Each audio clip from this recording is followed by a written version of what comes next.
Lectio Divina. Lectio Divina.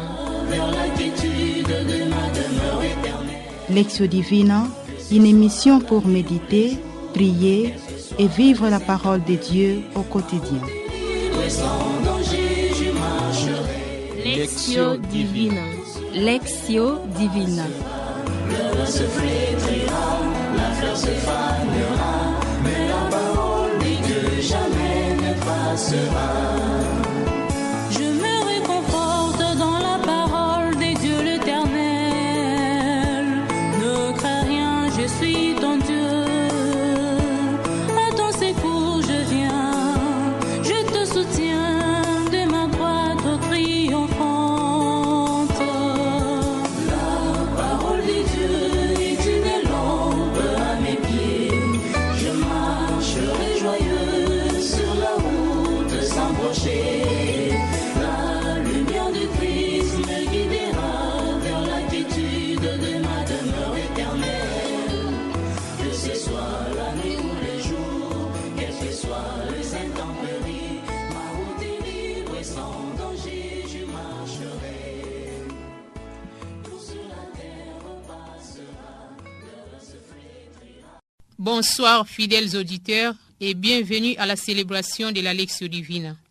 Nous poursuivons notre marche avec Jésus en ces temps favorables de Carême, un temps de conversion qui nous plonge dans la miséricorde et le pardon de Dieu pour goûter la joie de la résurrection de notre Seigneur.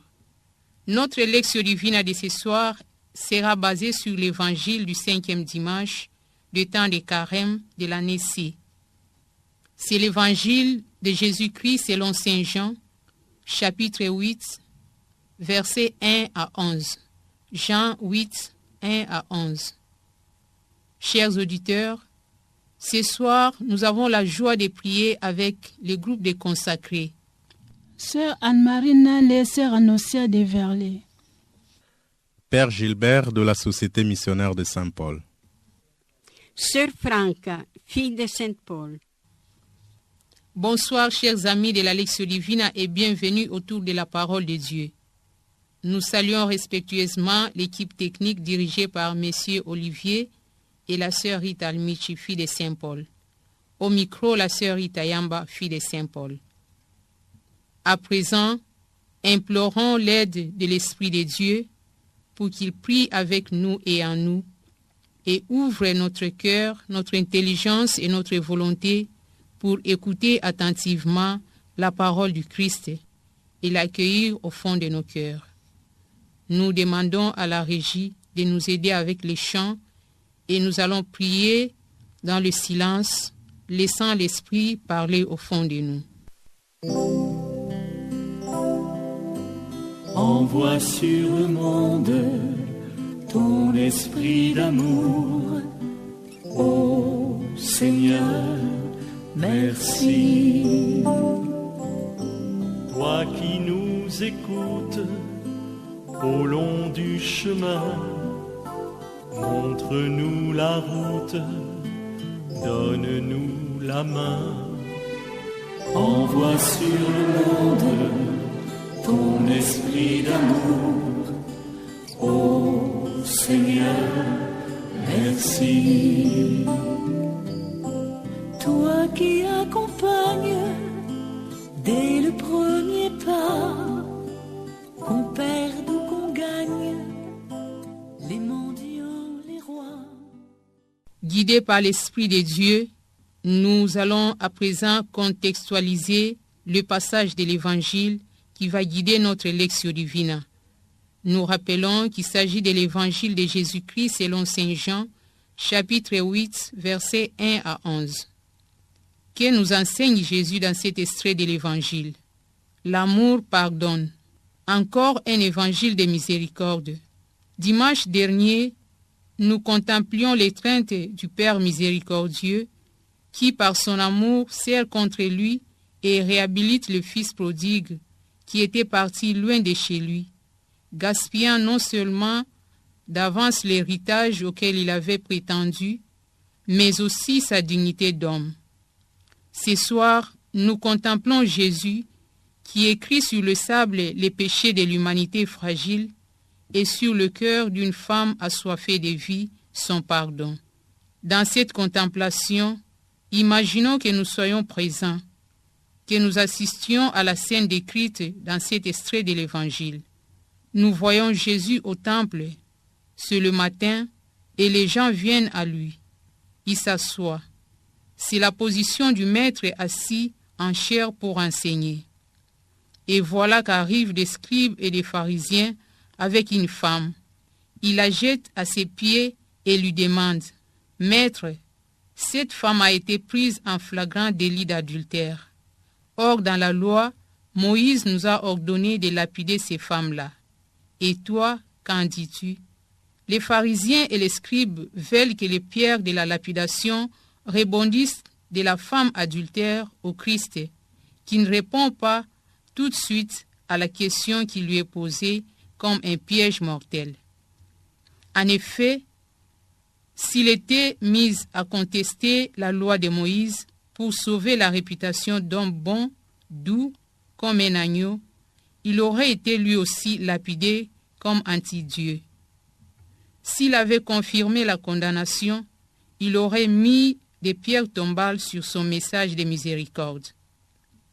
Par ailleurs, si d'un côté Jésus ne pouvait pas légitimer le péché, de l'autre côté il détestait l'acharnement des sans-pitié, l'audace des pécheurs qui voulaient se dresser en juge des péchés d'autrui. Le Christ ne tombe pas dans le piège et résout le dilemme entre justice et absolution.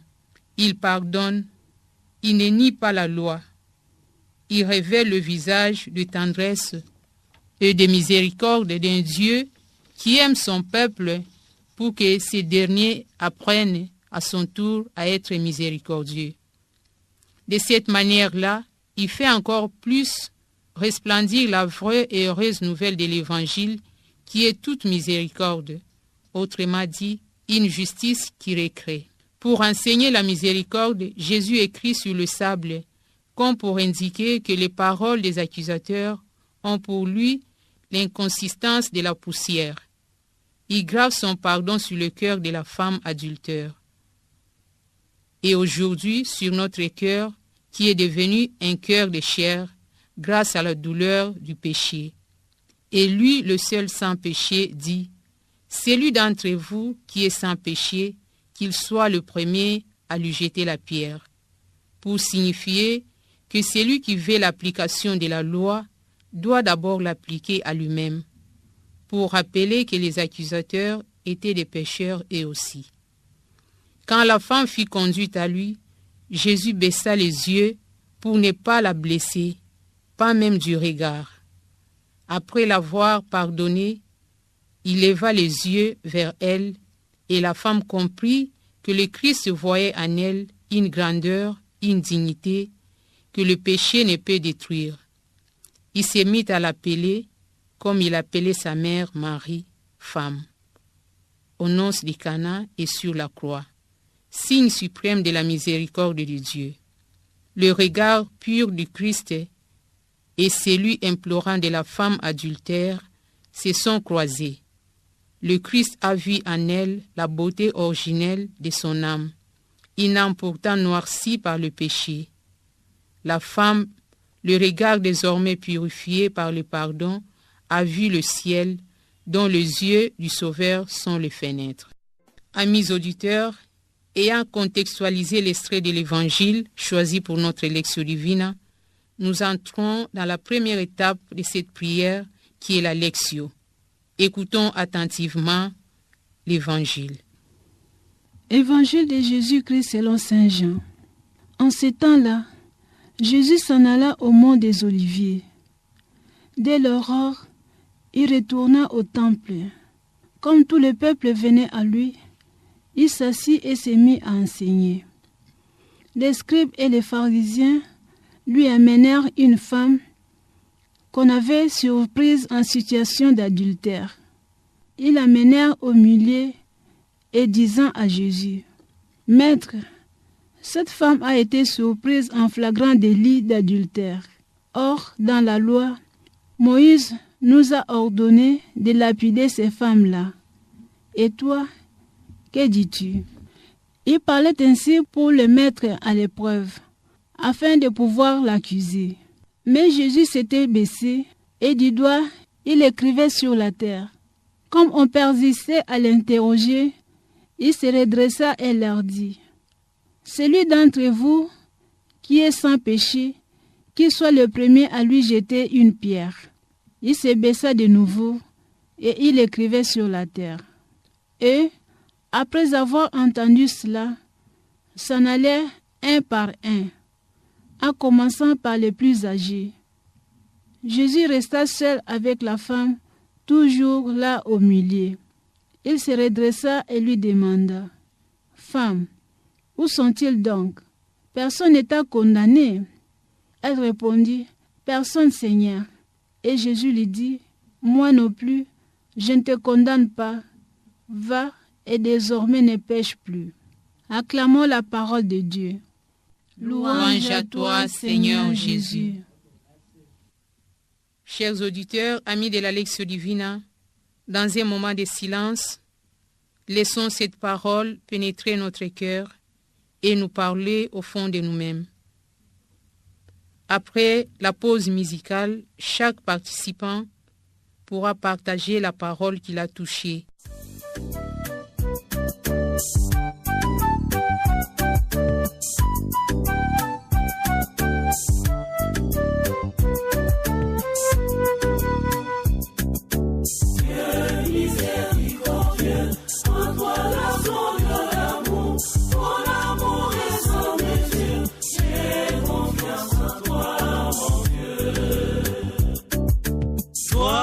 Source inépuisable de grâce. Amis auditeurs, après ce temps de silence, chaque participant est invité à faire l'écho de la parole ou du verset qu'il a touché. Celui d'entre vous qui est sans péché, qu'il soit le premier à lui jeter une pierre. Moi non plus, je ne te condamne pas. Les paroles qui m'ont touché. Tout l'évangile m'a touché, à dire la vérité. Chaque phrase me dit quelque chose. Quand même, je garde ces paroles de Jésus. Personne ne t'a condamné. Moi aussi, je ne te condamne pas. Va et désormais ne pêche plus. Nous allons entrer dans la deuxième étape de la Lectio Divina qui est la méditation. Nous invitons chaque participant ici présent à faire son partage sur la parole, le verset qu'il a le plus touché. Celui d'entre vous qui est sans péché, qu'il soit le premier à lui jeter une pierre. En ces temps-là, la loi est rigoureusement appliquée chez les pharisiens et les conduit au mépris des autres. Les pharisiens demandent à Jésus de trancher l'affaire de la femme adultère pour mettre Jésus dans l'embarras. S'il s'applique de la peine prévue, il va s'éloigner des gens qu'il fréquente. Et s'il pardonne, il sera en contradiction avec la loi. Jésus qui est maître des cœurs, lui qui voit les cœurs, il me retourne en conscience. Devant cette réaction de Jésus, personne n'est innocent. Personne ne dit qu'il est sans péché. Je m'enferme davantage dans la faute comme eux aussi. Le Christ me montre sa miséricorde et m'appelle à la vraie conversion du cœur. C'est un besoin de rechercher le sacrement de pénitence. En réalité, la pénitence et l'Eucharistie sont les manifestations de l'accueil miséricordieux du Seigneur. Jésus renouvelle la confiance en moi. L'Eucharistie m'appelle à la conversion. Si je m'approche avec foi à l'autel de Dieu, à la communion. L'Eucharistie annonce le pardon qui se manifeste dans la pénitence, tandis que la pénitence ne se comprend qu'à la rencontre eucharistique qui se donne et qui donne tout mon sens à l'échange d'amour. Moi non plus, je ne te condamne pas. Jésus profite de son passage à Jérusalem pour enseigner dans le temple. La nuit, le mont des Oliviers est son endroit privilégié pour prier. Les gens sont attentifs à écouter Jésus dans le temple, quand soudain on traîne devant lui une femme qu'on vient de surprendre en adultère. Les scribes et les pharisiens veulent profiter de l'occasion pour poser un cas de conscience à Jésus afin de le prendre en défaut devant de nombreux témoins. Et si Jésus conseille de pardonner à cette femme, ses adversaires vont l'accuser de s'opposer à la loi de Moïse. S'il dit que la loi doit suivre son cours, c'est-à-dire condamner cette femme adultère, on va l'accuser de ne pas être conséquent avec sa politique ou son enseignement de miséricorde. Donc, quelle que soit sa réponse, les scribes et les pharisiens sont sûrs de le prendre en défaut. Jésus est conscient du piège qu'on lui tend. Il ne se hâte pas de répondre à la question, mais il fait des traits sur le sol comme un gamin qui s'amuse à graver des signes. Jésus étire le temps pour forcer ses adversaires à réfléchir, mais ceux-ci sont tellement certains d'avoir raison qu'ils attendent avec impatience sa réponse. Les adversaires de Jésus perdent patience. Ils persistent à l'interroger. Ils veulent une réponse au plus tôt pour enregistrer leur victoire. On ne peut qu'admirer la sagesse et la miséricorde de Jésus, qui respecte la femme, comme aussi ses adversaires. On dirait qu'il oublie les péchés de la femme pour renvoyer les scribes et les pharisiens à leur conscience, à leur propre faiblesse. Celui d'entre vous qui est sans péché soit les premiers à jeter la pierre. Et ils sont tous partis, en commençant par le vieillard, c'est-à-dire le plus âgé. Jésus continue son petit jeu dans le sable pour que ceux qui quittent discrètement ne se sentent pas jugés par lui. Au temps de Jésus, l'âge était un symbole de sagesse. Qu'on se rappelle de deux vieillards qui ont condamné la chaste Suzanne. On les avait crus parce qu'ils étaient vieillards. Et Jésus reste seul avec la femme, parce que tous étaient partis.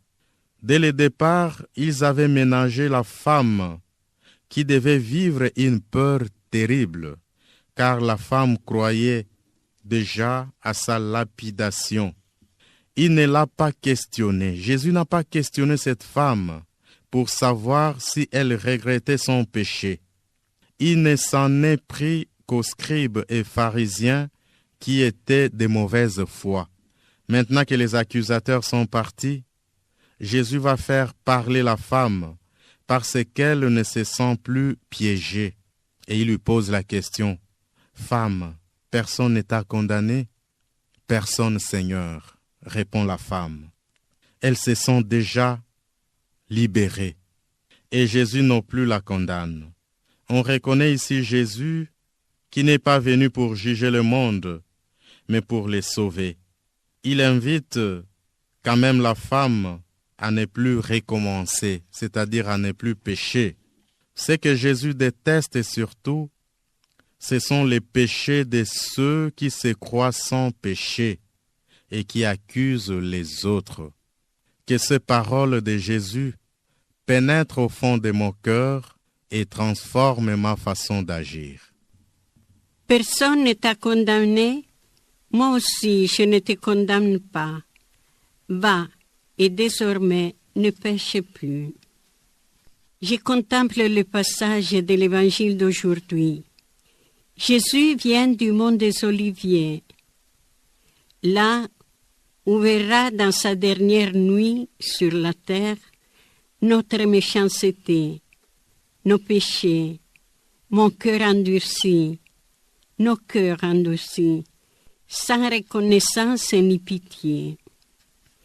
Et pourtant il avait dit, Jésus, quelques jours avant, « Si quelqu'un a soif, qu'il vienne à moi et qu'il boive. » Et voilà qu'aujourd'hui, dans sa merveilleuse et divine personnalité, lui qui est le reflet de l'amour du Père, lui qui est l'eau vive, accueille la pécheresse, accueille moi-même, accueille nous tous qui méditons ces paroles.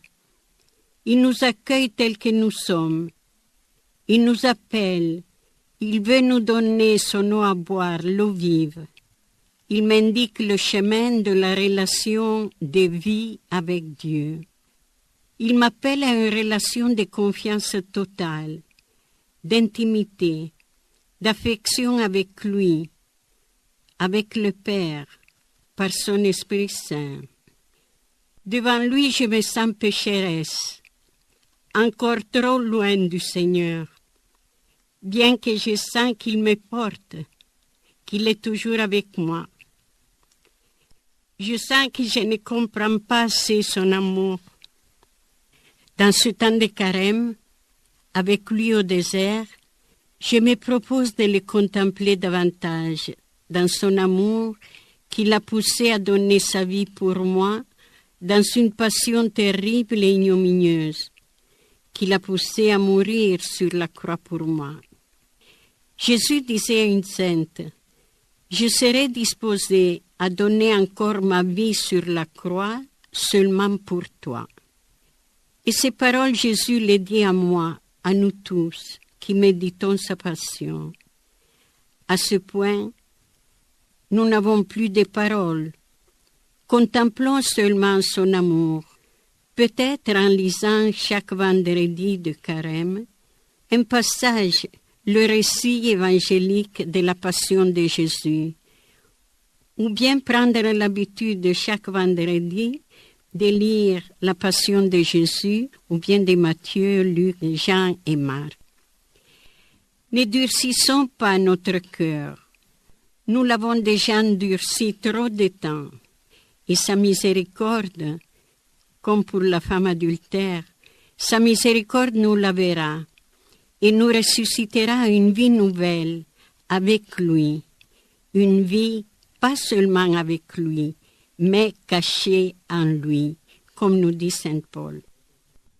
Chers amis de la Lectio Divina, faisons de la parole méditée, écoutée, une prière et un engagement qui témoignent la miséricorde de Dieu qui nous pardonne chaque fois que nous nous égarons de lui par les péchés.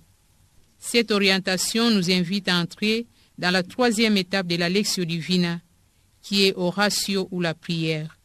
Une prière qui est un engagement, une action concrète dans la vie. Amis auditeurs, amis de la Lectio Divina, écoutons attentivement le partage de nos participants qui sont ici avec nous.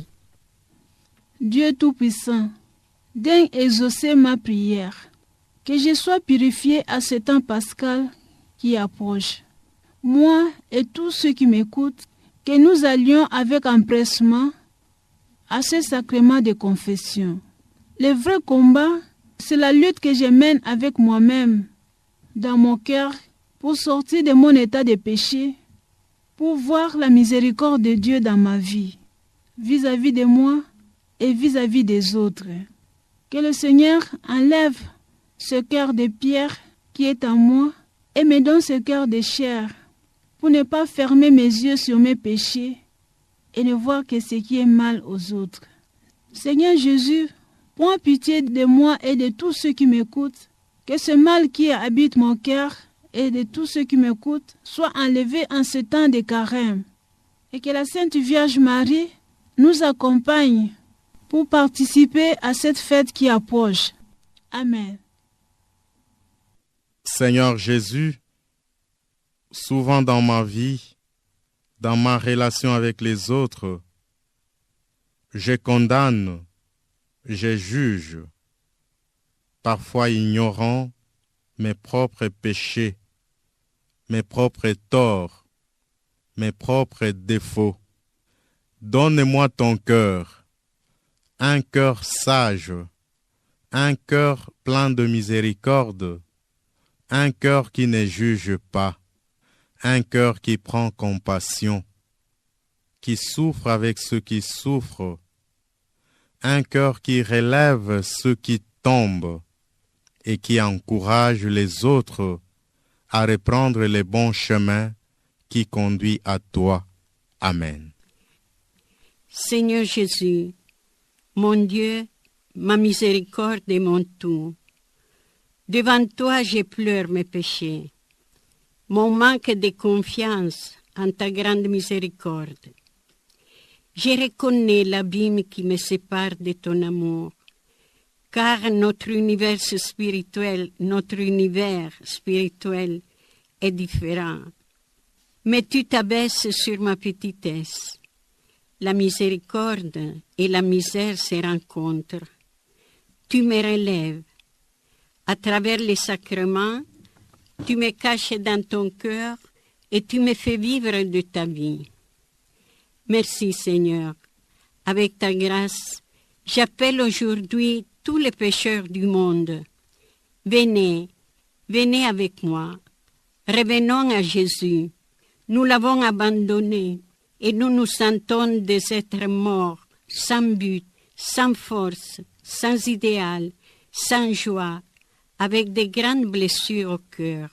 Venons à Jésus, il nous rendra la vie. Il nous couvrira du manteau de sa miséricorde, comme il l'a fait pour la femme pécheresse, pas seulement de sa miséricorde, mais aussi de sa sainteté. Car il a dit, il y a plus de fêtes au ciel pour un pécheur qui s'est converti que pour 99 justes. Venons à Jésus, et lui nous donnera sa miséricorde et sa joie infinie que personne et rien pourront nous enlever. Merci, Seigneur Jésus, pour ton amour pour nous. Chers auditeurs, amis de la Lectio Divina, heureux d'avoir reçu la miséricorde de Dieu, nos yeux sont pleins de reconnaissance comme cette femme pécheresse. Après avoir été sauvés par l'étonnant pardon, l'étonnante absolution du Rédempteur. Et avec la prière de nos participants, nous arrivons à la fin de cette célébration de la Lectio Divina, qui a été centrée sur l'évangile de Jésus-Christ selon Saint Jean, chapitre 8, versets 1 à 11, l'évangile de la miséricorde, l'amour qui pardonne. Nous vous disons sincèrement merci de nous avoir suivis. Nous remercions l'équipe technique, la sœur Rita Michi et monsieur Olivier. Et à la présentation, c'était la sœur Rita Yamba, fille de Saint-Paul. Et cette émission est une réalisation des filles de Saint-Paul. Merci à vous tous et bon dimanche chez vous. À la prochaine. Chers auditeurs, auditrices, vous venez de suivre Lectio Divina, une émission réalisée par les filles de Saint-Paul. Merci, au revoir et à la prochaine.